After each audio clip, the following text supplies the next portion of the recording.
குழந்தைய குடுமா. இந்த வீட்டுல யாரும் தப்பு பண்ணலங்கிறத நான் புரிஞ்சுக்கிட்டேன். அப்புறம் இந்த குழந்தை ஏன் இந்த வீட்டுல இருக்கணும்? அதனால இது எங்க கொண்டு போய் சேர்க்கணுமோ அங்கேயே சேர்த்துறேன். மாமா, என்னம்மா?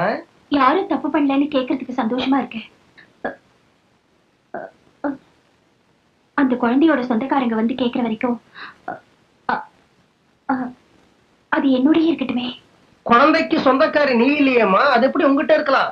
அதுக்கும் யாரும் இல்ல, எனக்கும் யாரும் இல்ல. என்கிட்ட இருந்தாலே தப்பு. அப்போ குழந்தைய ஜாக்கிரதையா பாத்துப்பியா? அத வேளா வேலைக்கு நீதான் குளிப்பாட்டணும், ட்ரெஸ் மாட்டி பண்ணணும், நீதான் ஆகாரம் கொடுக்கணும். இந்த குழந்தையோட தொட்டில், பால் பவுடர், கொசுவலை, கிளுகிழுப்ப எல்லாத்தையும் உன் பொறுப்புலதான் வச்சுக்கணும். இந்த கடையில